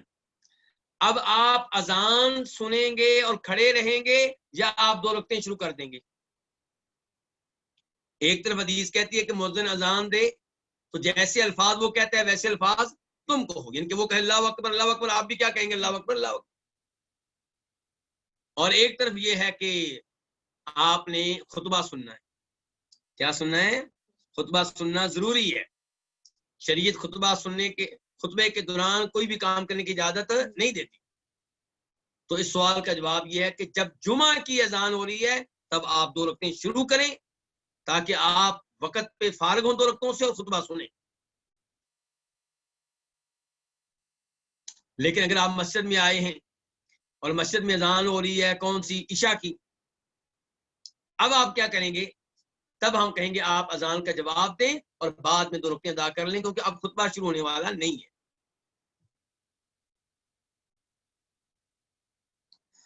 یہاں پہ ایک اور چیز بتا دوں کہ پاک و ہند میں لوگوں کو یہ سکھایا جاتا ہے کہ خطبہ جمعہ ہو رہا ہو تو آپ خطبے میں بیٹھ جائیں اور اس موقع پہ نماز نہ پڑھیں، جبکہ حدیث دیکھیں کتنی سخت ہے اس مسئلے میں۔ لیکن افسوس ہے کہ لوگ تقلید کی وجہ سے، اپنے بزرگوں کو پکڑ لینے کی وجہ سے، آنکھیں بند کر کے ان کی بات مان لینے کی وجہ سے احادیث کو نظر انداز کر دیتے ہیں اور بزرگوں کے پیچھے چلتے ہیں۔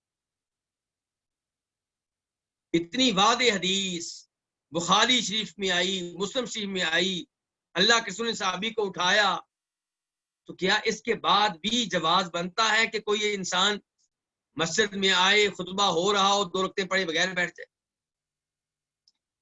اب اس معاملے میں ایک روایت بیان کی جاتی ہے جو اس کے برعکس ہے۔ وہ کیا ہے جی؟ کہ جب امام ممبر پہ چڑھ جائے تو نماز جائز ہے، نہ بات چیت۔ جب امام ممبر پہ چڑھ جائے اب نہ نماز پڑھنے کی اجازت ہے نہ بات چیت کی۔ لیکن یہ روایت بے اصل ہے، اس کی کوئی بنیاد نہیں ہے، بے سر و پا ہے، باطل ہے، اور یہ حدیث بخاری مسلم کی، وہ بے اصل، کوئی اس کی حقیقت ہی نہیں، من گڑت۔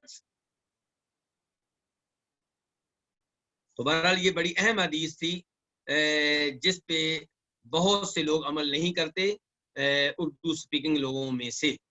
تو آئندہ اس پہ عمل کیا جائے اور اچھی طرح کیا جائے۔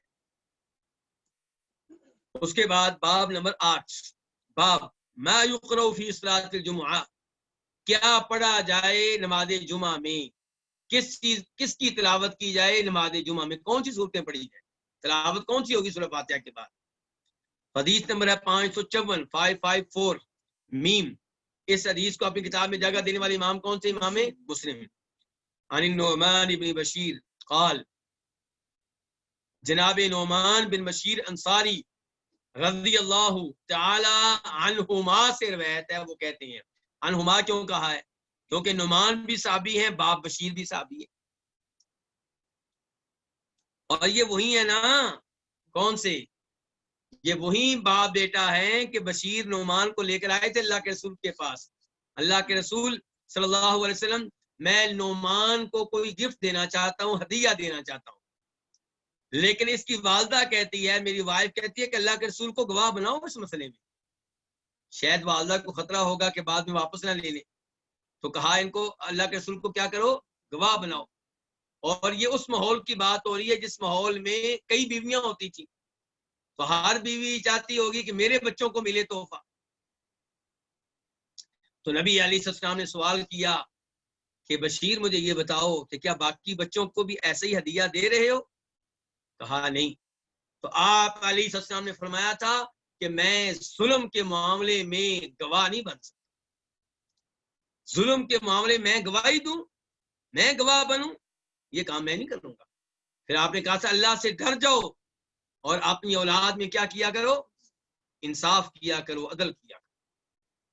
تو یہ نعمان بن بشیر کہتے ہیں کہ رسول اللہ صلی اللہ علیہ وسلم یقرأ، تلاوت کیا کرتے تھے، فی العیدین، نماز عیدین میں، اور فی الجمعاتی، اور نماز جمعہ میں، کس چیز کی تلاوت کرتے تھے؟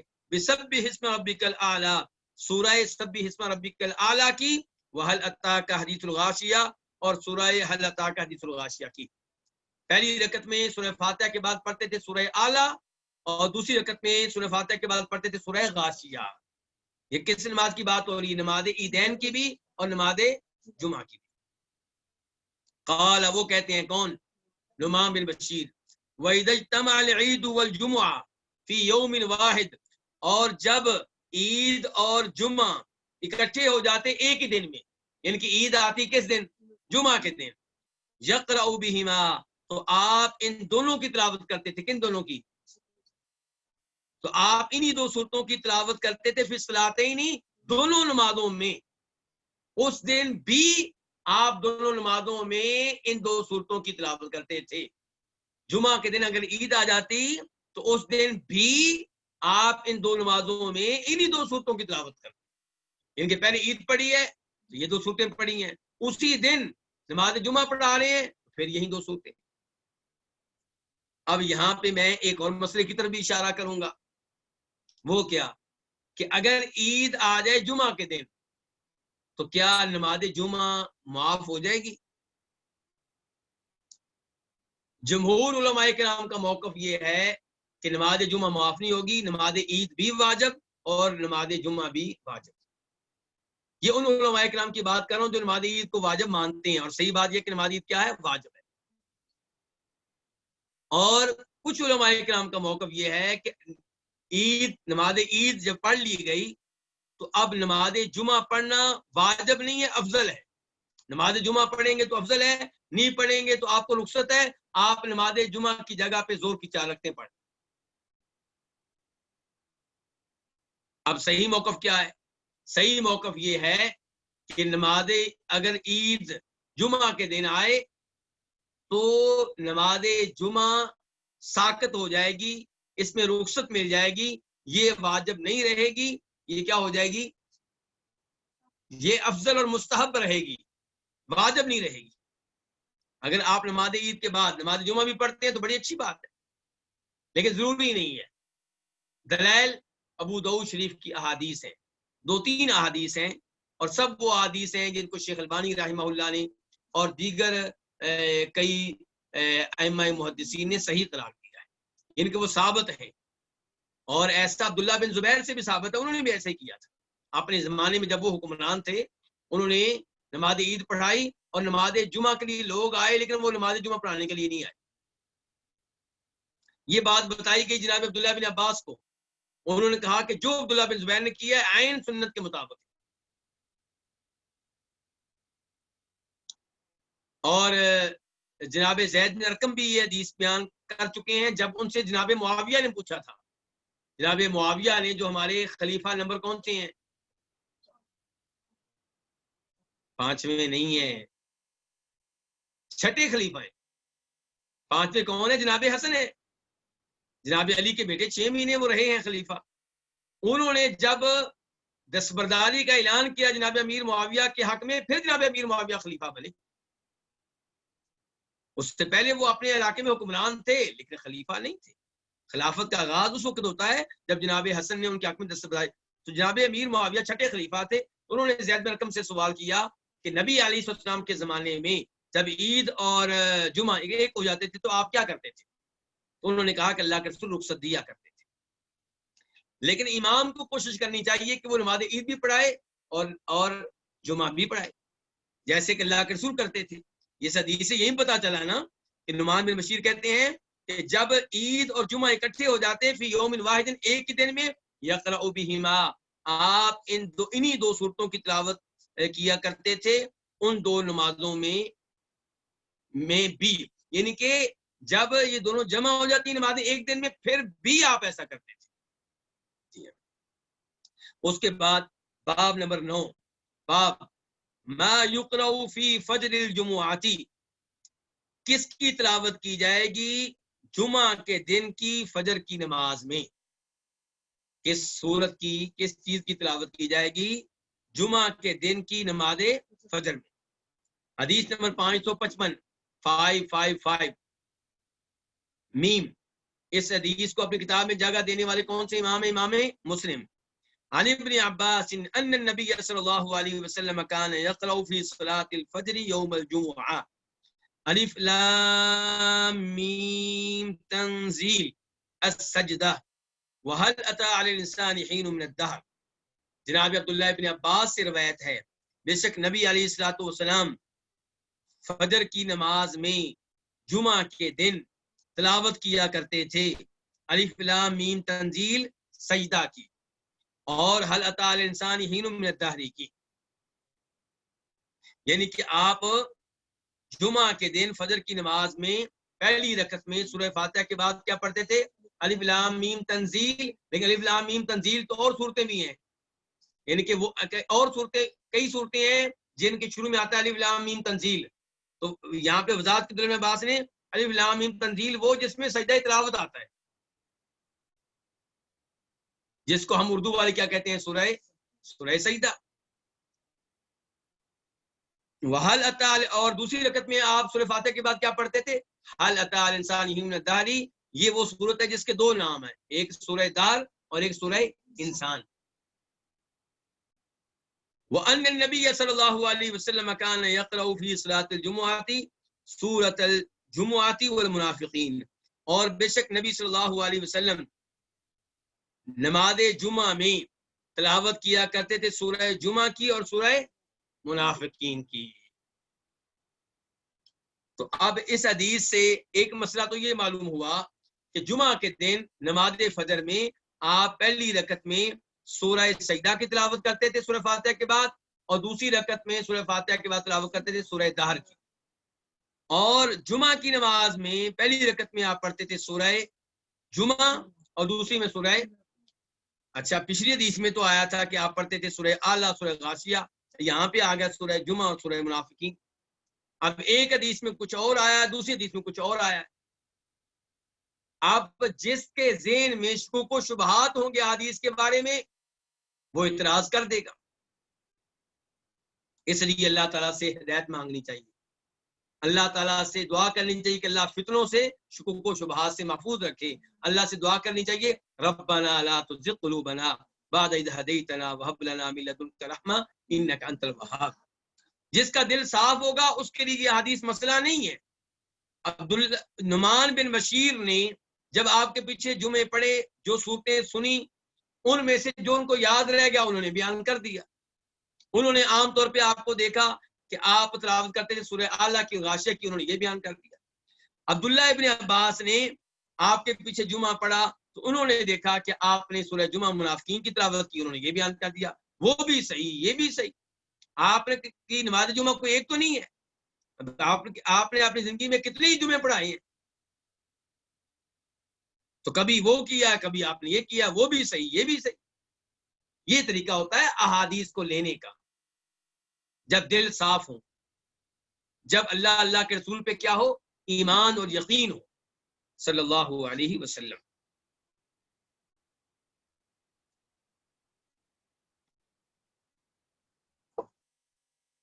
اور یہاں پہ میں آپ کو یہ بھی بتانا چاہوں گا کہ یہ جو کتاب ہم پڑھ رہے ہیں، کیا نام ہے اس کا؟ الوافی، اس کے رائٹر شیخ صالح شامی تکرار سے بچتے ہیں۔ کس سے بچتے ہیں؟ اگر تکرار کرنا ہوتا تو وہ اس حدیث کو جو ابھی ہم نے پڑھی ہے 555 اس کو پچھلے باب میں بھی لے کر آتے۔ پچھلا باب کیا تھا؟ باب ما یقرأ فی صلاۃ الجمعہ، جمعہ کی نماز میں کس چیز کی تلاوت کی جائے گی؟ تو نعمان بن بشیر کی حدیث لے کر آئے ہیں کہ سورہ اعلیٰ غاشیہ کی تلاوت کی جائے گی، وہاں پہ عبداللہ بن عباس کی یہ حدیث بھی لے کر آتے اور ادھر دوبارہ بھی لے کر آتے، کیونکہ اس حدیث میں دو مسئلے آ گئے۔ ایک مسئلہ یہ کہ جمعہ کے دن فجر کی نماز میں تلاوت آپ کس کی کرتے تھے، دوسرا مسئلہ یہ کہ جمعہ کے دن جمعہ کی نماز میں کس کی تلاوت کرتے تھے۔ تو تکرار کرنا ہوتا تو ادھر بھی لے کر آتے ادھر بھی لے کر آتے، لیکن اس کو نیچے لے کر آئے ہیں اور تکرار نہیں کیا۔ اب باب نمبر 10، باب الصلاۃ بعد الجمعہ، نماز جمعہ کے بعد نماز پڑھنا، نماز جمعہ کے بعد نماز پڑھنا۔ نماز جمعہ کے بعد نماز ہوگی وہ کیا ہوں گی؟ نفل۔ سنتے ہیں حدیث نمبر 556 میم، اس حدیث کو بیان کرنے والے امام کون سے؟ امام مسلم۔ عن ابی ہریرہ رضی اللہ عنہ قال قال رسول اللہ صلی اللہ علیہ وسلم، جناب ابو ہریرہ سے روایت ہے، وہ کہتے ہیں کہ رسول اللہ صلی اللہ علیہ وسلم نے فرمایا اذا صلی احدکم الجمعہ فلیصلی بعدها اربعا، جب تم میں سے کوئی جمعہ کی نماز ادا کرے، فلیصلی، بس چاہیے کہ وہ ادا کرے، بعدها، اس کے بعد، کس کے بعد؟ نماز جمعہ کے بعد کیا ادا کرے؟ اربعن، 4 رکعتیں۔ پہلے نمبر پہ اس حدیث میں کیا آ گیا ہے؟ 4 رکعتیں، 2 نہیں آیا، کتنی آیا؟ دوسرے نمبر پہ یہاں پہ آرڈر کے لفظ ہیں، فلیصلی، یہ آرڈر کے الفاظ ہیں، اور فعل امر جو ہوتا ہے وہ عام طور پہ کس کام کے لیے ہوتا ہے؟ وجوب پہ دلالت کریں، یہ بتانے کے لیے کہ یہ کام کرنا واجب ہے، ضروری ہے، لازمی ہے۔ تو اب آپ کے پاس کیا حل ہے اس چیز کا؟ پہلی بات یہ ہے کہ یہ حدیث کون لے کر آئے ہیں؟ دیکھیں امام مسلم۔ امام مسلم یہ حدیث لے کر آئے ہیں، تو مسلم شریف میں اس کا نمبر کیا ہے؟ دیکھیں یہ جو بریکٹ میں لکھا ہوا ہے میم، میم سے مراد کیا؟ مسلم، آگے کیا لکھا ہے؟ 881 لکھا ہوا ہے نا، 881، ان کے مسلم شریف میں اس حدیث کا نمبر کیا؟ 881۔ تو مسلم شریف میں جو اس کے بعد حدیث ہے 882، 882، وہ کیا ہے؟ عبداللہ بن عمر کہتے ہیں کہ جب آپ جمعہ کی نماز پڑھتے تو آپ اپنے گھر جا کر 2 رکعتیں ادا کیا کرتے تھے. اپنے گھر میں جا کر کتنی رکعتیں ادا کیا کرتے تھے؟ 2. تو اب 2 حدیثیں ہوگی ہمارے پاس. اس سے پتا چلا کہ جمعہ کی نماز کے بعد 4 سنتے پڑھنا بھی جائز ہے اور 2 پڑھنا بھی جائز ہے. 4 سنتے پڑھنا بھی صحیح ہے، 2 پڑھنا بھی صحیح ہے. کچھ علماء کرام نے فرق کیا ہے. وہ کہتے ہیں کہ مسجد میں پڑھیں تو 4، گھر میں جا کے پڑھیں تو 2. کیونکہ عبداللہ بن عمر نے جب 2 کا تذکرہ کیا ہے تو ساتھ ہی کہا ہے کہ گھر میں جا کے آپ 2 پڑھتے تھے. تو بہرحال آپ نماز جمعہ کے بعد 4 سنتے بھی پڑھ سکتے ہیں، 2 بھی. اور یہ بھی فرق اگر آپ کرنا چاہیں تو کر سکتے ہیں کہ مسجد میں پڑھیں تو 4، گھر میں جا کے پڑھیں تو 2. اس کے بعد رہ گیا مسئلہ کس کا کہ کیا یہ پڑھنی ضروری ہے؟ کیونکہ آرڈر کے لفظ استعمال کیے ہیں نبی اسلام نے. نبی صلی اللہ علیہ وسلم نے کون سے الفاظ استعمال کیے ہیں؟ آرڈر کے، فلیصلی. تو گزارش یہ ہے کہ مسلم شریف میں ایک اور روایت بھی آئی ہے اسی حدیث میں، جناب ابو ہریرہ کی حدیث میں، یعنی کہ نئی حدیث نہیں، اسی حدیث میں ایک اور لفظ بھی استعمال ہوئے ہیں. وہ کیا ہے کہ آپ نے کہا کہ تم میں سے جو کوئی جمعہ کی نماز کے بعد مزید نماز پڑھنا چاہے تو وہ 4 رکعتیں ادا کرے. تو اس دوسری روایت نے بتا دیا کہ یہ 4 رکعتیں پڑھنے کا جو حکم آپ نے دیا ہے یہ وجوب پہ دلالت نہیں کرتا، استحباب پہ دلالت کرتا ہے. اس سے پتہ چلا کہ 4 رکعتیں ضروری نہیں ہے، لازمی نہیں ہے، بلکہ بہتر ہیں، افضل ہیں. اچھا جی، اب یہاں پہ ایک اور مسئلہ میں آپ کے سامنے رکھنا چاہوں گا. وہ یہ کہ آپ نے جہاں پہ جمعہ کی فرض نماز ادا کی ہے، کیا اسی جگہ پہ نماز جمعہ کے فوراً بعد آپ یہ 4 سنتیں ادا کر سکتے ہیں یا 2 سنتیں ادا کر سکتے ہیں؟ نہیں. اس بارے میں ایک حدیث آپ کے سامنے رکھنا چاہوں گا جسے امام مسلم اپنی صحیح میں لے کر آئے ہیں، اور مسلم شریف میں اس کا نمبر ہے 883. اس میں یہ آتا ہے کہ ہمارے چھٹے خلیفہ کون؟ جناب معاویہ بن ابو سفیان رضی اللہ تعالی عنہما، اللہ ان سے بھی راضی ہو، ان کے والد صاحب سے بھی راضی ہو. یہ نماز ادا کر رہے تھے. انہوں نے کسی آدمی کو دیکھا کہ اس نے نماز جمعہ کے بعد اسی جگہ پہ کھڑے ہو کے سنتے شروع کر دی ہیں. جناب امیر معاویہ نے اسے سمجھایا، کہا کہ آئندہ یہ کام نہ کرنا کہ جہاں پہ فرض نماز ادا کی ہے وہاں پہ فوراً ہی سنتے شروع کر دو. کہا کہ نبی علیہ السلام ہمیں بتایا کرتے تھے، ہمیں حکم دیا کرتے تھے کہ ایک نماز کے بعد دوسری نماز اسی جگہ پہ فوراً ادا نہ کریں. الفاظ کیا ہے؟ اللہ توصل صلاۃ بصلاۃ حتی نتکلم او نخرج. اس لیے جس نے ایک جگہ پہ فرض نماز ادا کر لی ہے، پہلی بات تو یہ ہے کہ اس کے بعد وہ کیا کرے؟ اذکار پڑھے. کیا پڑھے؟ وہ دعائیں، وہ اذکار پڑھے جو نبی علیہ السلام فرض نماز کے بعد پڑھتے تھے. اس کے بعد آپ سنتے پڑھیں گے، اب دونوں میں کیا پیدا ہو جائے گا؟ فاصلہ پیدا ہو جائے گا. اب بے شک آپ اسی جگہ پہ پڑھ لیں، یا پھر آپ فرض نماز اور نفل نماز اسی جگہ پہ ادا کرنے کی صورت میں کوئی گفتگو کر لیں کسی سے، وقفہ کر لیں، کس چیز فاصلہ قائم کر لیں، کس چیز کے ذریعے؟ گفتگو کے ذریعے، یا اذکار کے ذریعے یا گفتگو کے ذریعے. اور یا پھر آپ جگہ تبدیل کر لیں، یا کیا کر لیں؟ آپ جگہ تبدیل کر لیں. اس کے بعد باب نمبر 11، باب وجوب الجمعہ والتغلید فی ترکیہا. جمعے کا واجب ہونا اور اس کے ترک کرنے پہ سختی کا بیان. یعنی کہ نبی علیہ السلام نے، شریعت نے جمعہ ترک کرنے پہ سختی کی ہے، وعید بیان کی ہے. حدیث نمبر 557 557 میم. اس حدیث کو بیان کرنے والے امام کا نام کیا؟ امام مسلم. عن عبداللہ بن عمر وابی ہریرہ انہما سمعا رسول اللہ صلی اللہ علیہ وسلم یقول علی اعواد منبری. جناب عبداللہ بن عمر اور جناب ابو ہریرہ سے روایت ہے کہ بے شک انہوں نے نبی علیہ السلام سے سنا، یقول، آپ فرما رہے تھے، علی اعواد منبری، اپنے ممبر کی لکڑیوں پہ کھڑے ہو کے فرما رہے تھے. ان کے ممبر پہ کھڑے تھے اور آپ کہہ رہے تھے، کیا کہہ رہے تھے؟ لَيَنْتَهِيَنَّ أَقْوَامٌ عَنْ وَدْعِهِمُ الْجُمُعَاتِ. لینتہین، یہ جو لام شروع میں ہے یہ لام الگ لفظ ہے اور ینتہی لفظ الگ ہے اور نون الگ ہے. کتنے لفظ ہو گیا؟ 3. لام کا معنی لام تاکید کے لیے ہے، نون بھی تاکید کے لیے، یعنی کہ لام اور نون کا معنی آپ کر لیں بے شک یا یقیناً یا لازمی بات یا ضروری بات، تاکید پہ دلالت کرنے والا اردو کا کوئی بھی لفظ استعمال کریں. اب ہم یہاں پہ کیا کہیں گے؟ لینتہین، یقیناً، یقیناً لوگ باز آ جائیں گے. ینتہی کا معنی کیا ہے؟ باز آ جائیں گے. یقیناً لوگ باز آ جائیں گے جمعہ کی نماز ترک کرنے سے، جمعہ کی نماز ترک کرنے سے. او لیختمن اللہ علی قلوبہم، یا یقیناً اللہ تعالیٰ ان کے دلوں پہ مہر لگا دے، ان کے دلوں پہ کیا کر دے گا؟ مہر لگا دے گا. ثم لیکونن من الغافلین، پھر یقیناً وہ ہو جائیں گے غافل لوگوں میں سے. بہت بڑی وعید ہے، بہت بڑی سزا بیان ہوئی ہے.